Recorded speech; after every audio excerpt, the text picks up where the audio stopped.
आजकल के ईमानदार अफसरों की शान है निराली। रिटायरमेंट के बाद इनकी तिजोरियां इस कदर भरती हैं कि कुबेर भी शर्मा जाए। कभी सोचा है कि जिस सरकारी कुर्सी पर बैठकर ये दिन रात जनसेवा का नाटक करते हैं, उसके पीछे अपनी 7 पुश्तों के जुगाड़ कैसे करते हैं?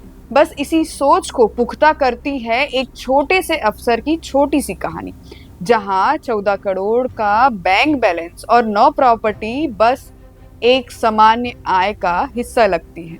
वहीं ईडी वाले भी लगे हैं अब हिसाब किताब लगाने, क्योंकि वैसे तो हिसाब किताब ऊपर वाला ही करेगा, पर फिलहाल नीचे वाले भी अपने काम पे लगे हुए हैं। ये खबर है हरियाणा के पूर्व आईएएस अधिकारी मुरारी लाल दयाल से संबंधित, जिनकी 14.06 करोड़ की संपत्ति ईडी कुर्क कर ली है। यह कुर्क चंडीगढ़, नई दिल्ली और गुरुग्राम में स्थित 2 घरों और 7 अपार्टमेंट सहित 9 अचल संपत्ति और बैंक बैलेंस के रूप में की गई है। आपको बता दें कि ये साहब 1976 बैच के रिटायर्ड आईएएस अधिकारी हैं। उन्होंने 2006 से 2009 तक हरियाणा के तत्कालीन मुख्यमंत्री भूपेंद्र सिंह हुड्डा के प्रधान सचिव के रूप में कार्य किया। अक्टूबर 2009 में रिटायर होने के बाद उन्होंने लगभग 5 वर्षों तक भारतीय प्रतिस्पर्धा आयोग यानी कॉम्पिटिटिव कमीशन ऑफ इंडिया के सदस्य के रूप में अपनी सेवाएं दी। उनकी पत्नी सविता दयाल भी हरियाणा लोक सेवा आयोग में सदस्य रही हैं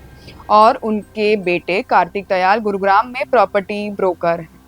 अब ईडी ने यह कार्रवाई मानसरोवर लैंड स्कैम से जुड़ती है। अब आप सोचेंगे कि ईडी आखिर बीच में कैसे आया, तो ईडी का यह कार्रवाई मानसरोवर लैंड स्कैम से जुड़ी हुई है, जो देश के सबसे बड़े जमीन घोटालों में से एक माना जाता है।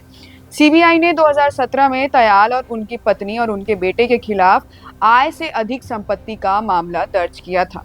आरोप है कि 1 जनवरी 2006 से 31 दिसंबर 2014 के बीच दयाल परिवार ने अपनी वैध आय से 81.11% अधिक यानी लगभग 14 करोड़ की संपत्ति अर्जित की है। ईडी का आरोप है कि यह संपत्ति प्रोसीडर्स फंड ऑफ क्राइम है, यानी अपराध से अर्जित की गई।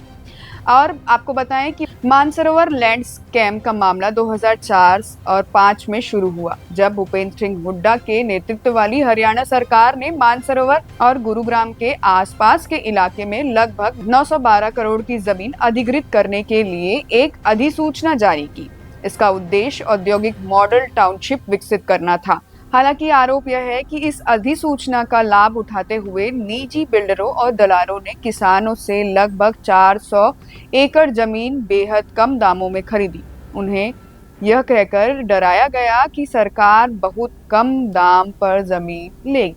इसके बाद 24 अगस्त 2007 को हरियाणा सरकार ने उसी 400 एकड़ जमीन को अधिग्रहण प्रक्रिया से बाहर कर दिया, जो पहले बिल्डरों द्वारा खरीदी गई थी। इस कदम से बिल्डरों को भारी मुनाफा हुआ, क्योंकि वह इस जमीन को अधिक कीमत पर अन्य बिल्डरों को बेचने में सक्षम थे, जिन्होंने इस पर आवासीय परियोजनाएं विकसित की हैं। अब प्रश्न ये है कि आखिर मामले में आगे क्या हुआ। 2014 में हरियाणा के केंद्र से सत्ता में परिवर्तन के बाद इस मामले की जांच शुरू हुई। पहले गुरुग्राम पुलिस, फिर 17 सितंबर 2015 में सीबीआई ने इस कथित जमीन घोटाले में एफआईआर दर्ज की।